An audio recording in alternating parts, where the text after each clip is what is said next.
ketika ruang masyarakat sipil itu terkungkung, itu adalah lagi-lagi mereka yang selama ini termarginalisasi. Ini adalah contoh-contoh yang baru, tapi sebenarnya nggak baru-baru banget juga.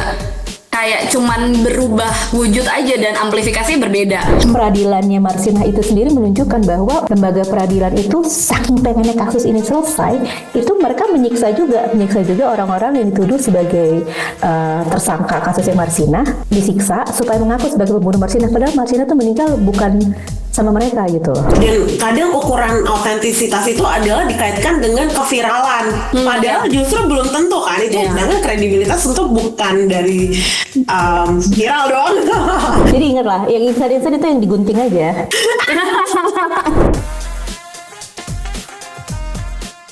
Oke, selamat pagi.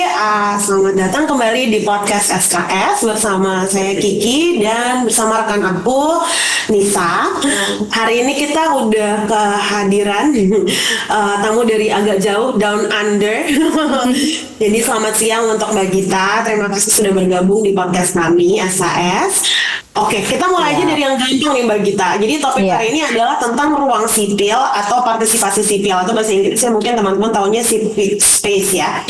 Nah, apa sih Mbak Gita ruang sipil itu? Apa aja yang masuk dalam ranah ruang sipil? Makasih kesempatannya pertama-tama sama Kiki dan Nisa. Oke, jadi kalau bicara mengenai civic space, kalau ditanya karena background gue tuh hukum, gue nggak akan bahas dari sisi aspek legalnya ya, karena bisa panjang banget. Tapi yang jelas gini, mengenai istilah ruang sipil itu bukan sesuatu hal yang baru di Indonesia sebetulnya.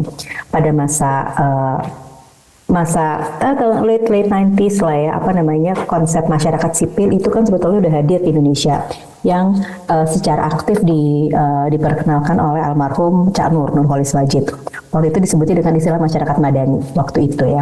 Jadi itu refleksi pengertian masyarakat madani itu mencontoh praktek bermasyarakat di Madinah saat referensinya jadi agama Islam ya, karena yang bicara Cak Nur, referensinya itu ketika Nabi Muhammad hijrah dari Mekah ke Madinah, mereka ingin membentuk masyarakat baru yang lebih berperadaban. Jadi yang harapannya masyarakat sipil itu adalah masyarakat yang mampu bertoleransi, yang baru datang dari Mekah di tempat baru di Madinah, mampu bertoleransi dan memahami perbedaan pandangan politik, kebiasaan di antara mereka sendiri. Karena tanpa keadaban itu akan terjadi komunitas atau publik yang terpecah-pecah menjadi faksi-faksi dan saling antagonistik satu sama lainnya. Jadi sederhananya seperti itu. Nah, kalau mau ditarik ke sekarang tuh Cak Nur ngomong late 90s pada menjelang reformasi, ditarik 25 tahun lagi, 26 tahun kemudian ke masa sekarang sudah tumbangnya Orde Baru. Yang terjadi itu kan adalah percepatan agenda reformasi.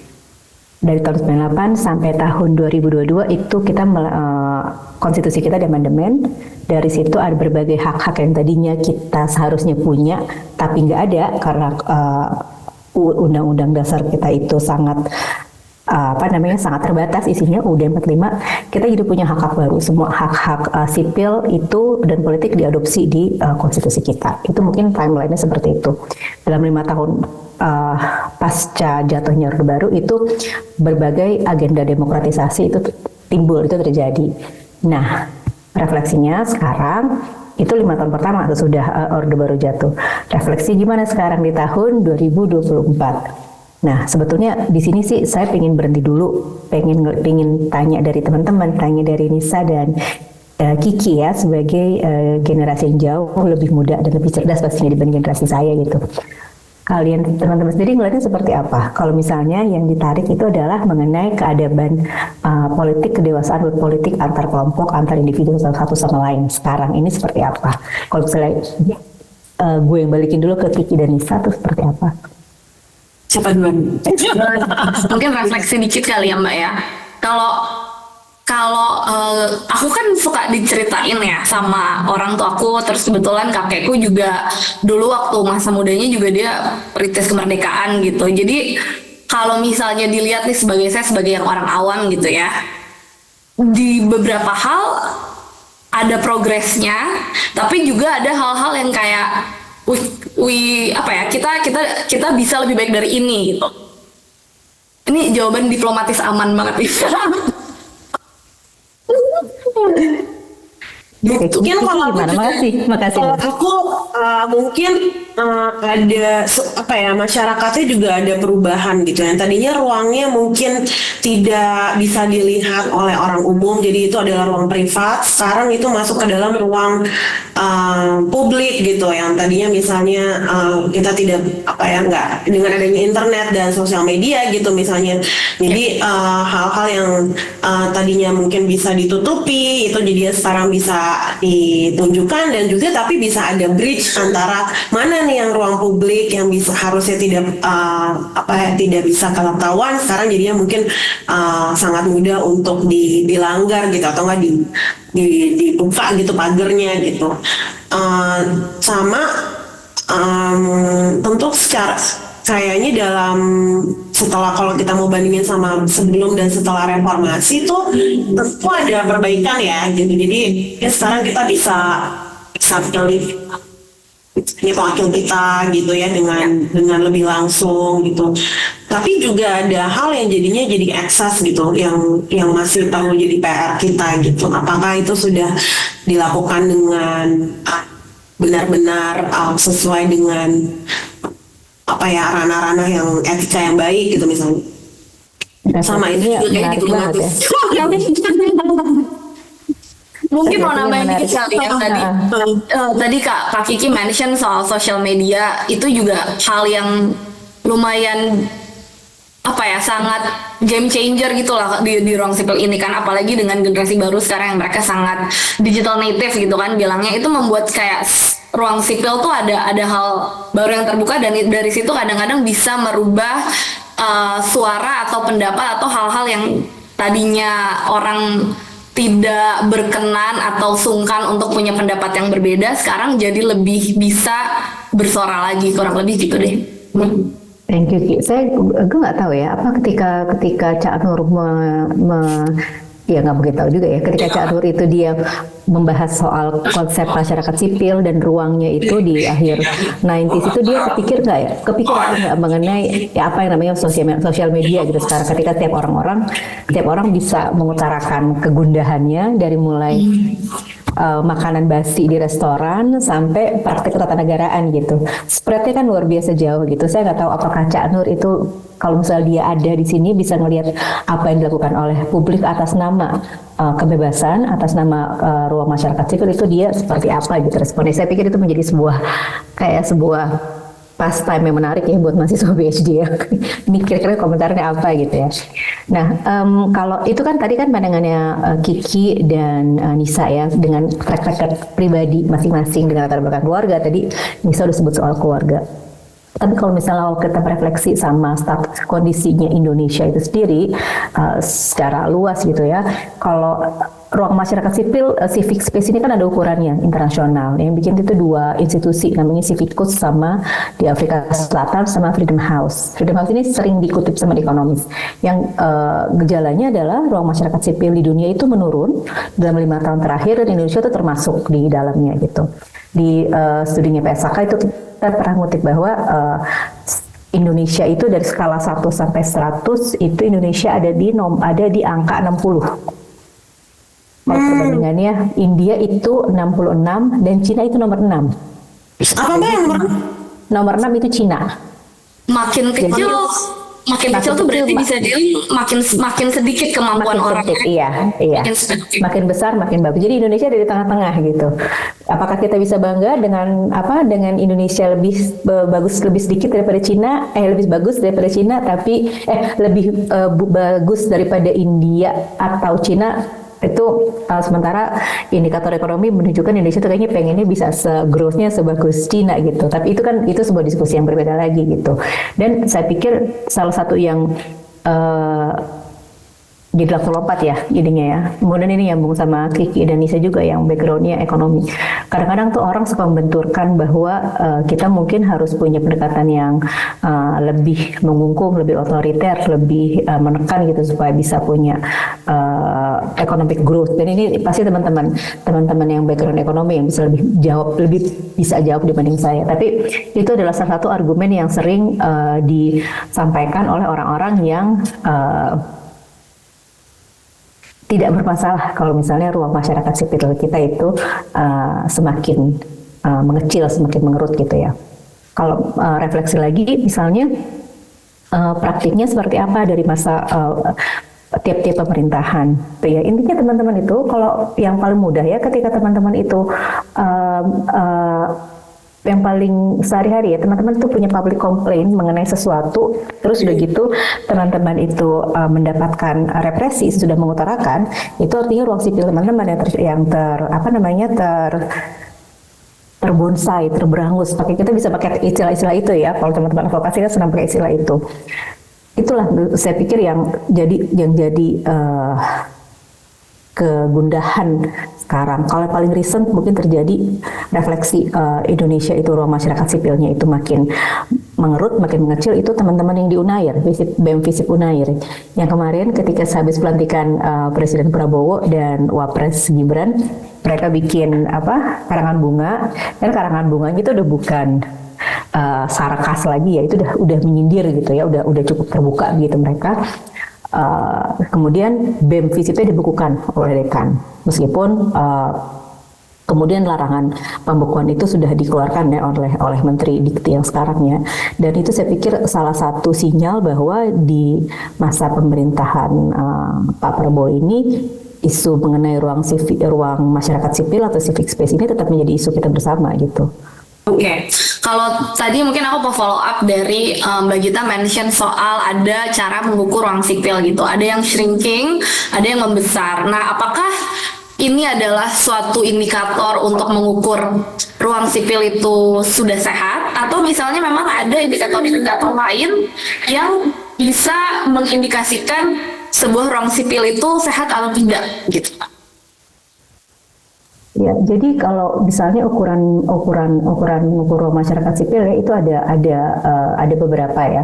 Misalnya dari mulai semua elemen-elemen kebebasan berserikat, berkumpul, kebebasan berserikat, berkumpul tuh inherently kebebasan berorganisasi, kebebasan berekspresi, terus kok jadi lost track, kebebasan berekspresi, kemudian bagaimana itu sih terutama ya, bagaimana kebebasan berekspresi, kebebasan berserikat, kebebasan berkumpul, dan di situ masuk semua tuh kebebasan berekspresi, masuk di situ ekspresi akademik, ekspresi seni, kemudian kebebasan bersuara juga di ruang publik, dan di sini media sosial itu masuk ke ruang publik ya artinya ya. Kemudian kebebasan berserikat, apakah kalau teman-teman mau bikin organisasi, nggak tahu karena di sini Kiki Nisa dan gue sama-sama pakai lipstick, apa kita bikin organisasi pecinta lipan merah gitu, apakah boleh kayak gitu, apakah bakal dilarang kalau kita bikin seperti itu gitu. Kemudian kebebasan berkumpul itu terutama kalau berserikat itu kan lebih ke yang sifatnya memiliki dasar berorganisasi badan hukum ya. Kalau berkumpul itu kan ketika terutama ini nyambungnya kalau teman-teman yang aksi demo turun ke jalan. Jadi tiga elemen itu terutama yang yang turunannya yang nanti bisa kita lihat prakteknya seperti apa gitu. Dan kenapa di sini peran negara jadi penting? Karena terutama yang bisa kalau curtail itu apa bahasa Indonesianya? Yang bisa melakukan pencegahan atau melakukan langkah-langkah secara aktif untuk membatasi sebuah kebebasan itu adalah negara. Orang yang punya kekuasaan itu kan punya negara ya sebetulnya. Bukan berarti yang lain nggak punya kuasa. Elon Musk juga punya kuasa sekarang gitu. Kita mau cari sesuatu sangat tergantung. Elon Musk di platform Twitter itu senangnya tuh seperti apa mengaturnya. Tapi terutama sekali itu yang dilakukan oleh negara. Jadi negara melakukan apa ketika warganya ketika negara melakukan apa ketika warganya mengekspresikan hak-hak mereka di ruang sipil di 3 hal tersebut. Kurang lebih kayak gitu, Nis. Terjawab nggak? Iya. Mbak, kalau emang tadi kita bilang nggak mau meng-compare antara administration ya, tapi kalau secara tren gitu ya, kan ini mungkin aku aja pas masa reformasi itu aku masih SD gitu kan ya Mbak. Terus apalagi mahasiswa aku bahkan belum lahir gitu. Jadi bolehkah diceritain sebenarnya adakah tren yang membaik atau memburuk selama at least setelah reformasi gitu, dan dibandingkan sebelumnya, atau mungkin compare antara yang saat ini banget misalnya 5 tahun terakhir yang dari new yang baru gitu sama 20 tahun terakhir gitu. Jadi antara 5 tahun terakhir, 10 tahun terakhir sama reformasi. Yang sebelum reformasi, sebelum praktik Orde Baru ya. Yang jelas di praktik pada masa Orde Baru, nggak mungkin kita bisa ngomong mengenai ruang masyarakat sipil. Bisa gitu ya, nggak mungkin ya. Jadi gini, gue nggak tahu gimana caranya ya. Ini palingnya terjadi sama diri gue sendiri aja deh. Jadi pada waktu itu kita udah pernah gini. Pada waktu tahun late 90s itu, bayangkan betapa tuanya gue. Itu tuh kita dengar berita bahwa Pramudia Ananta, ini contoh aja ini yang paling deket yang terjadi ya. Pramudia Anantatur itu dinominasikan mendapatkan Nobel Kesusastraan. Kita dengar beritanya, dia nggak menang, tapi dia dapat nominasi. Terus kita sebagai orang Indonesia kita bangga ya, kita bangga. Tapi kita cari bukunya di mana? Kita nggak tahu cari bukunya di mana. Gitu. Nah, terus gue nanya di kelas bahasa Indonesia. Intinya nanya, kita disuruh baca, kita suruh ngulas karya sastra. Dan itu tuh karya sastranya tuh di kelas zaman dulu tuh Sultan Taher Ali Syahbana, Abdul Muiz, yang gitu lah generasi itu. Nah, terus gue tanya di kelas sama guru bahasa Indonesia, Pak, ini saya baca berita ini di media, di koran. Kita kenapa nggak pernah baca? Terus gurunya bingung mau jawab apa. Karena jangan-jangan gurunya juga belum pernah baca. Itu cukup mengilustrasikan nggak kira-kira? Iya. Aku juga punya pengalaman yang sama dengan Bagita, by the way. Yang nggak ada bukunya di sekolah, terus kayak yang dibahas bukan karyanya, tapi lebih ke gurunya nanya, menurut kamu Pram ini pandangan politiknya gimana? Itu kan aku SMP ya, kelas 1. Jadi ditanya kayak gitu saya bingung jawabnya. Itu ya, itu terutama itu misalnya gitu. Dan dulu kalau kita baca, kita kan disuruh baca UUD 45 ya. Pembukaannya kita baca, dan dulu tuh gue tuh pernah baca dari awal sampai akhir. Terus salah satu di aturan peralihannya itu menyebutkan bahwa kalau nggak salah ya, MPR bertugas menyusun undang-undang dasar. Terus waktu itu ya gue inget bingung, kan udah ada undang-undang dasarnya, kenapa kita mesti bikin lagi gitu. Nah, terus ketika gue mau tanya ini ke orang tua gue, ke bapak gue, itu dia dan gue nanya segala hal ya. Kenapa Golkar menang melulu dulu? Kenapa presiden kita nggak ganti-ganti? Itu kan anak-anak tuh biasanya suka nanya yang kayak gitu. Terus bokap gue tuh bilang sama gue adalah intinya polisinya adalah tanya semua ke dia, ke papa. Tanya semua ke papa, jangan tanya ke orang lain. Hanya tanya semua itu, tanya ke papa, nggak papa dan mama gitu ya, tapi nggak boleh tanya ke orang lain. Terus gue tanya segala macam, terus bokap gue berkali-kali memastikan nanyanya hanya ke dia aja kan, gue nggak pernah nanya ke orang lain kan. Gue bilang enggak, gue bilang gitu. Karena emangnya kenapa ya kalau misalnya kamu nanya-nanya gini ke orang lain, papa bisa ditangkap. Ini nih yang gue nggak bisa lupa, dan gue bayangkan betapa parahnya Orde Baru adalah papa bisa ditangkap, terus papa dimasukin penjara, terus papa dipaksa makan BAB papa sendiri. Gue diajarin begitu dulu waktu kecil. Bayangin mengajarkan ketakutan itu ke anak, itu artinya orang tua itu sebegitu maksudnya itu kan orang tua bagaimana mereka melindungi anak mereka, melindungi keluarga mereka kan sebetulnya kan. Nah, itu yang gue rasakan waktu dan gue adalah anak gue yang besar di Jakarta ya. Jadi sangat privilege gitu posisinya. Bagaimana orang-orang yang lahirnya nggak sih privilege gue yang lahirnya jauh dari pusat kekuasaan gitu. Jakarta kan pisahan presiden Jakarta gitu. Gimana yang seperti itu? Apa yang mereka dapatkan gitu. Jadi ilustrasi yang sangat personal mungkin seperti itu, Ki.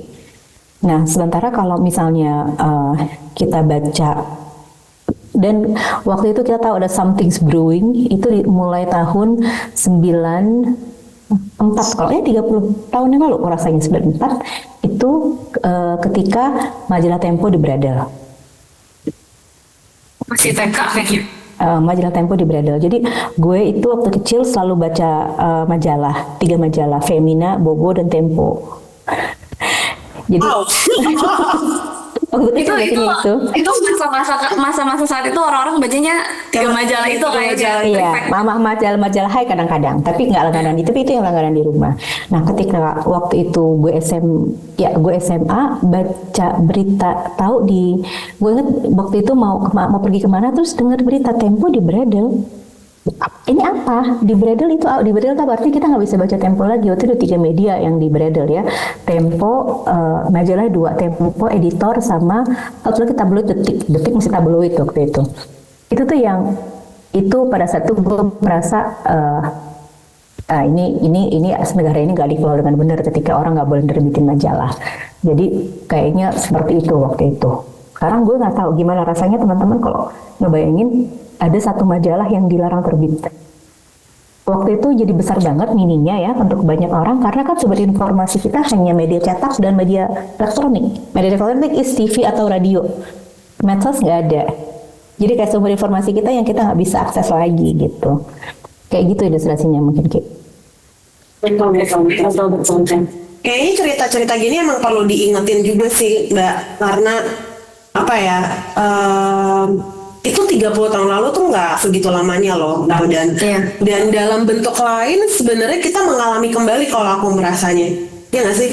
Tapi dalam bentuk lain, oke, memang bukan majalah di Bradel gitu, tapi tidak semua orang punya keberanian yang sama, misalnya untuk menanyakan hal-hal yang tadi kayak Mbak Gita tanyakan gitu ke orang umum gitu. Jadinya nanyanya ya ke orang dekat aja gitu, karena ya takut untuk dapat ya mungkin kalau sekarang ada public judgment ya, tapi cancel culture dan sebagainya ya, tapi ada juga sisi bahwa mungkin livelihood dia atau enggak dia untuk bisa tetap bekerja mungkin bisa terancam dan sebagainya. Kalau aku sih lihatnya mungkin bentuknya menjadi berbeda dan mungkin jadinya lebih personal justru ya. Ya, ada istilah orang di doxing lah kalau di sosial media. Iya kan?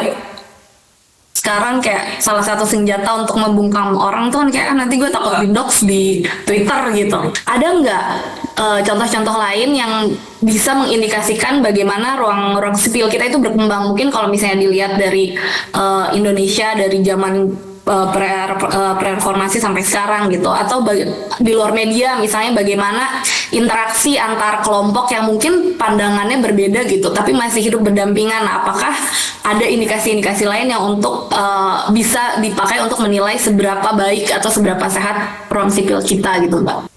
Gini, biasanya ruang sipil di Indo gimana ya? Menjawab pertanyaannya sederhana tapi jawabannya kompleks banget.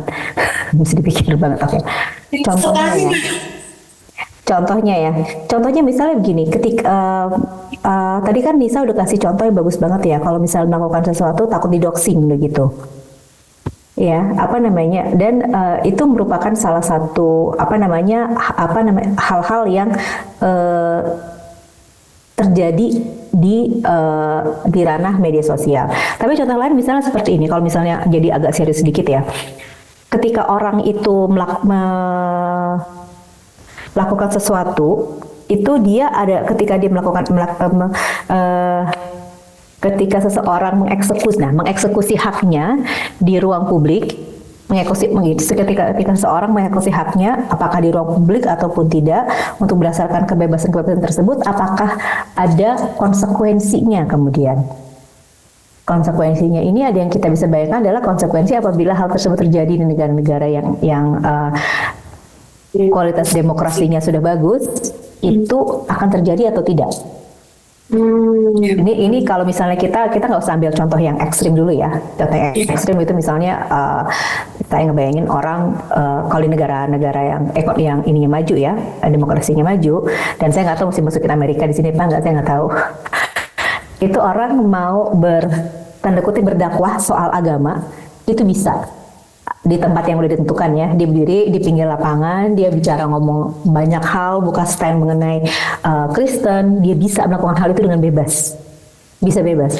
Di seberang sana orang buka stand mengenai Islam, bisa bebas juga, sama-sama bagiin flyer itu bisa melakukan itu dengan aman, dengan santai di negara-negara demokrasi yang maju. Tapi di Indonesia apakah bisa atau tidak melakukan hal seperti itu? Itu saya yakin dimanapun jawabannya nggak bisa. Gitu. Itu saya pikir itu salah satu ukuran-ukuran standar itu mengenai kebebasan beragama. Sementara satu sisi lain kebebasan berekspresi, contoh yang di BEM Visip Unair ya, yang bikin karangan bunga ke Presiden Prabowo. Dan sebetulnya dan tanda kutip sedihnya adalah yang kerap menjadi korban ketika ruang masyarakat sipil itu terkungkung itu adalah lagi-lagi mereka yang selama ini termarginalisasi. Teman-teman mungkin ingat akhir-akhir ini ya ada banyak sekali kasus kriminalisasi yang menimpa orang-orang biasa, tanda kutip orang biasa dan bukan aktivis, terutama di kasus-kasus lingkungan. Jadi karena mereka protes, mereka itu kan kalau ketika mereka protes itu kan mereka mengekspresikan hak-haknya di ruang sipil dalam hal kebebasan berpendapat. Kemudian malah di penjara, begitu. Ini kasusnya kalau yang di Banyuwangi itu dituduh menyebarkan komunisme, itu Budi Pego. Kemarin ini yang di Karimun Jawa, ini saya mohon maaf nih teman-teman, saya malah jadi lupa namanya gitu ya. Yang di Karimun Jawa juga dikriminalisasi, dimasukin penjara karena dia menolak pembangunan di situ. Dan saya pikir kalau kita bicara masyarakat sipil itu yang korbannya ya kita pikirkan pertama itu bukan ketika ruang masyarakat sipil itu tertekan, yang menjadi korban itu biasanya memang mereka yang termarginalisasi gitu. Dan untuk mereka lah sebetulnya ruang masyarakat sipil ini tetap harus kita kita jaga gitu kesehatannya. Oke, jadi tadi kan Mbak Gita kasih contoh nih bagaimana ada proses kriminalisasi untuk orang-orang yang sebenarnya bukan aktivis gitu ya. Atau kemarin juga ada kasus guru yang tiba-tiba kan menegur siswanya gitu kan. Menegur siswanya jadi dia berurusan dengan hukum gitu. Ini adalah contoh-contoh yang baru tapi sebenarnya nggak baru-baru banget juga. Kayak cuman berubah wujud aja dan amplifikasinya berbeda. Kalau dulu kita lihatnya di berita, sekarang makin banyak orang bisa lihat akses itu kemana aja, orang bisa bersuara kapan aja. Jadi channel untuk meredamnya, jadi nggak cuman channel untuk mengamplifikasi, tapi untuk meredamnya kan juga jadi banyak. Tapi sebenarnya ini tuh hal yang mungkin sebenarnya nggak baru-baru banget. Nah itu menurut Mbak Gita gimana gitu evolusinya? Kenapa means-nya bisa berubah, tapi sebenarnya caranya tuh atau indikasinya tuh sama gitu, gejalanya tuh sama. Wah, ini bagus banget pertanyaannya. Jadi gini, kalau ini kan lagi-lagi vehicle-nya, mediumnya itu kan media sosial ya. Iya, kalau sekarang ya. Kalau pada waktu itu kan ya nggak ada mediumnya ya.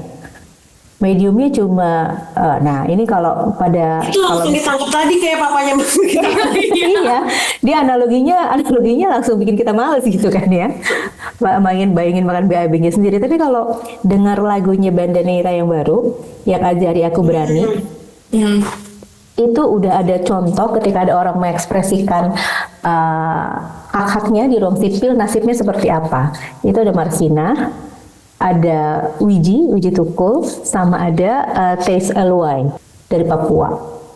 Kalau Cak Munir ini saya pinggirkan ya, bukan saya pinggirkan, saya pikir dia kasusnya berbeda. Tapi itu contoh yang bagus sekali dari lagu di Banda Neira yang Ajari Aku Berani. Jadi ketika Teis Eluai itu masih dalam tahap dialog, waktu itu kan pemberitaan Gus Dur mengenai gagasan Papua Merdeka. Itu kemudian dia, kalau kita lihat di Wikipedia, dia dibunuh oleh aparat keamanan. Dan kalau Wiji Tukul, sampai sekarang kita nggak tahu dia ada di mana. Kalau Marsina itu, ini ceritanya itu luar biasa dalam arti begini. Marsina adalah aktivis buruh yang kemudian yang dibunuh, tapi yang membunuh Marsina itu bukan atasannya yang dia demo. Jadi peradilannya Marsina itu sendiri menunjukkan bahwa bahwa lembaga peradilan itu saking pengennya kasus ini selesai, itu mereka menyiksa juga orang-orang yang dituduh sebagai tersangka kasusnya Marsinah, disiksa supaya mengaku sebagai pembunuh Marsinah, padahal Marsinah tuh meninggal bukan sama mereka gitu loh. Jadi kemana-mana ceritanya. Tapi ini menunjukkan bahwa ketika kita berhadapan dengan kasus kriminalisasi di civic space, itu pelakunya acap kali bukan pelaku tunggal. Jadi pelakunya itu tapi kerap berjejaring, meskipun mungkin bukan sesuatu yang direncanakan, tapi kerap berjejaring dan sehingga si korban semakin menjadi korban karena terlalu banyak aktor-aktor yang berkepentingan akan nasibnya dia gitu. Kalau kasusnya Marsinah ini sependek pengetahuan saya ya, jadi pada waktu itu tuh kita nggak tahu, kalau baca laporan kasus Marsinah kita nggak tahu yang bunuh dia siapa. Tapi kalau misalnya dan nggak ada, nah ini contoh masyarakat contoh civic space, dia terakhir terlihat di kantor aparat, terakhir terlihat di situ. Tapi berita di media itu nggak ada satupun yang menunjukkan bahwa diduga pelakunya adalah oknum aparat. Kalau sekarang kan kita sering melihat kayak gitu ya. Zaman Orde Baru nggak mungkin kita bisa lihat seperti itu. Jadi seolah-olah seolah-olah institusi militer itu adalah institusi yang tidak pernah melakukan kesalahan, anggotanya tidak pernah melakukan kesalahan. Itu salah satu yang terjadi di masa Orde Baru.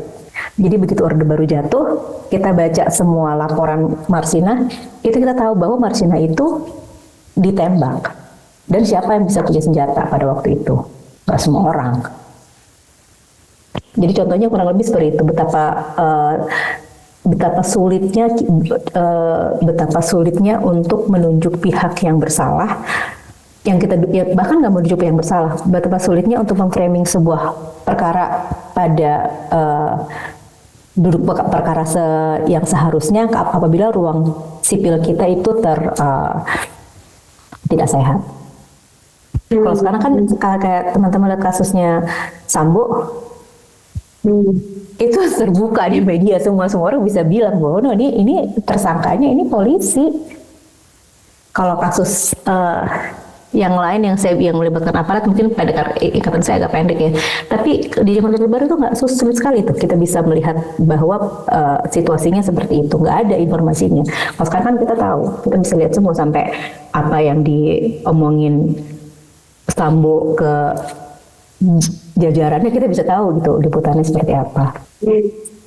Nah Mbak, aku mau follow up tadi yang Mbak bilang kalau seringkali atau enggak mungkin umumnya ya, ketika mau ada kriminalisasi gitu pada terutama misalnya marginalized person atau group, itu dilakukan oleh suatu jejaring gitu, atau enggak tidak hanya sendiri aktornya lah gitu, maksudnya ada banyak yang terikut gitu.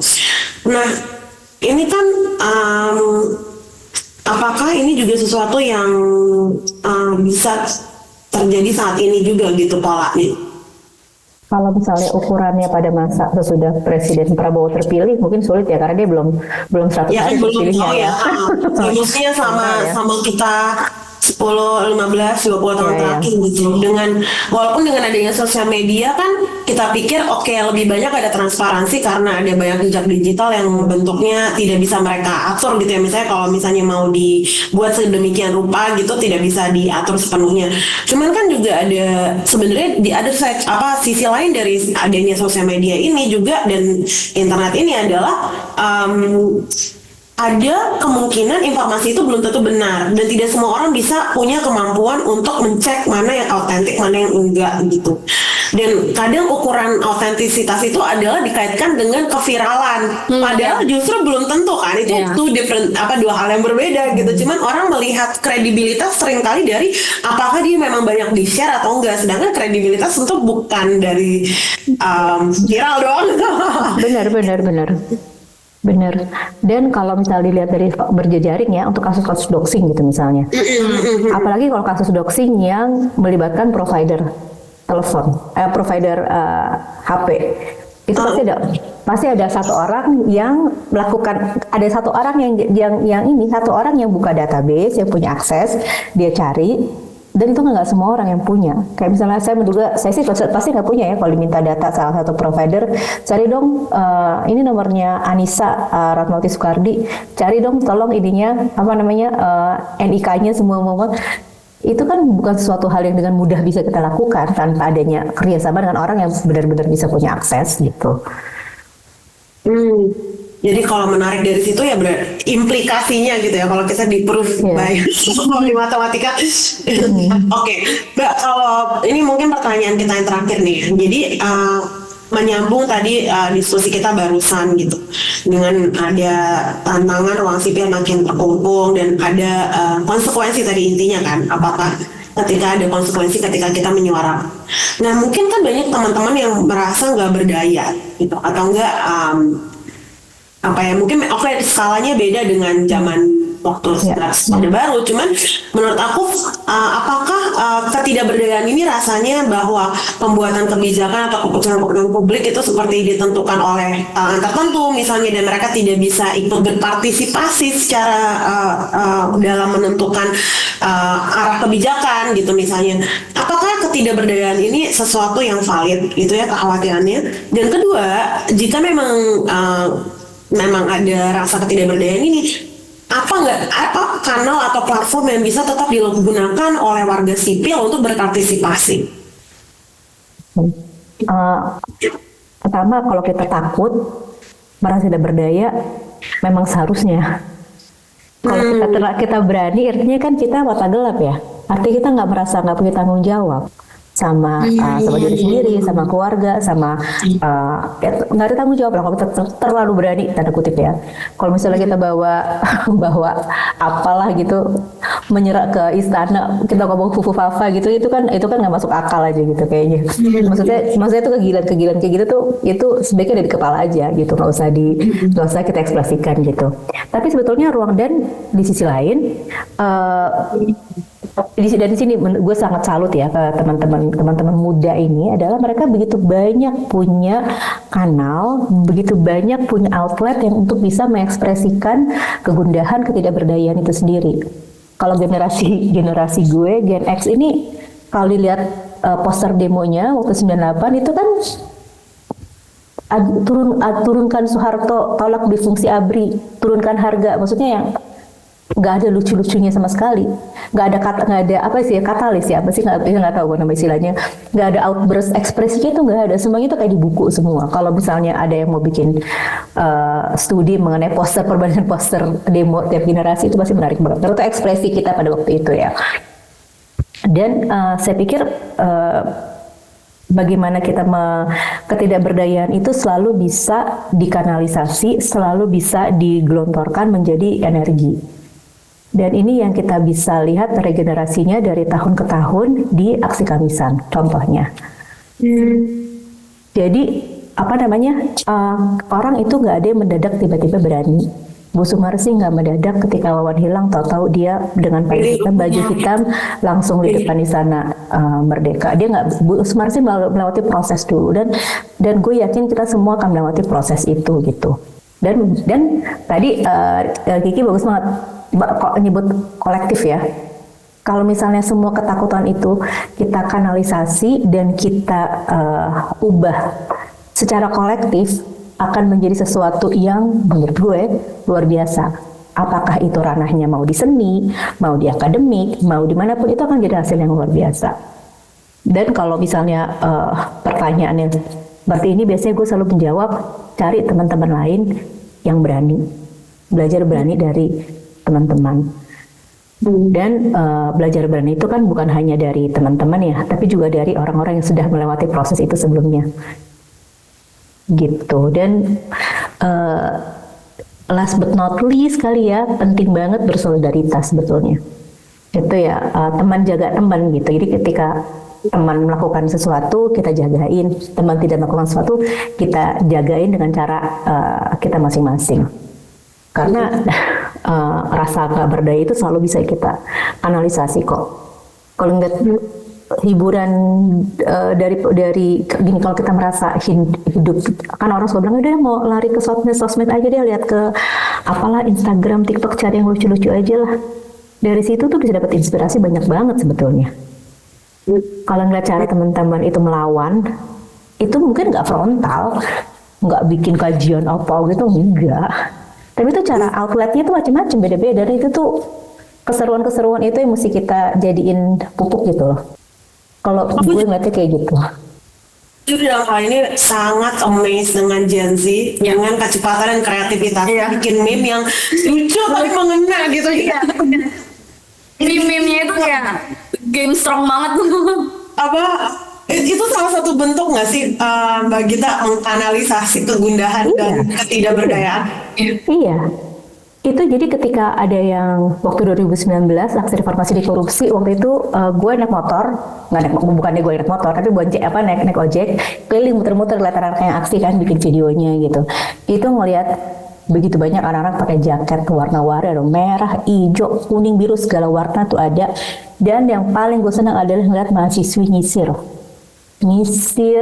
dandan. Dan itu lagi aksi. Pakai sunscreen Mbak, jangan lupa. Penting kalau sinar matahari pakai sunscreen. Sampai ada yang ngingetin temennya, jangan lupa ya pakai sunscreen panas. Iya, itu tuh jadi apapun aksi yang mengekspresikan keberanian ya, kan itu berani. Dia memilih untuk bersama teman-temannya, pakai atau nggak pakai sunblock, memilih bersama teman-temannya keluar panas-panas untuk sesuatu yang sifatnya abstrak. Itu suatu keberanian yang harus diapresiasi. Kalau gue ngeliatnya seperti itu. Itu 2019. Waktu aksi peringatan darurat juga sama aja kayak begitu. Jadi kemarin ketika di medsos ada yang ngajak dating apa kencan pas lagi aksi Kamisan, kan diomelin orang tuh. Aku ingat itu. Diomelin orang. Satu sisi gue ngerti kenapa diomelin. Karena betul aksi Kamisan itu memang ya suatu hal yang serius gitu, dan bukan menjadi bukan suatu hal yang kita jadiin bahan bercandaan kalau misalnya kita ngeliatnya seperti itu. Tapi di sisi lain mengajak orang ke aksi Kamisan itu kan artinya satu sisi secara personal itu ngeliat juga nih orang values-nya sama nggak sama gue. Satu sisi kan bisa lihat seperti itu, dan sisi lain juga adalah menunjukkan keberpihakan. Dan keberpihakan itu kan pintu masuknya bisa macam-macam gitu loh. Ibaratnya agama, hidayah itu datangnya bisa macam-macam. Jadi appreciate those small victories lah pokoknya. Iya, setuju banget aku. Ya itu small victories itu penting. That keeps us going kan itu. Dan aku tadi senang banget sih sangat menenangkan ya, bahwa sangat wajar untuk merasakan ada kegelisahan dan ketidakberdayaan, tapi terus bahwa berani itu proses gitu, jadi nggak ada yang instan, dan untuk bisa pupuk terus jadinya ya secara kolektif. Dan itu benar, tadi aku juga suka sih ngejam sendirian tuh lebih berat pasti ya. Iya. Jadi banget nih Mbak Cika nih, satu disertasi bisa lah. Iya. Jadi ingat lah, yang insan itu yang digunting aja. Itu aja yang itu, yang lain tuh nggak ada yang instan. Sebagaimana PhD nggak ada yang instan. Semuanya proses. Nah iya. Oke, mungkin kita sudahin. Thank you banget. Makasih Nisa, makasih Kiki, senang banget bisa ngobrol. Iya, semoga ngerokok ya Mbak Gita. Sama-sama. Terima kasih guys. Oh iya, sama-sama. Gue juga makasih.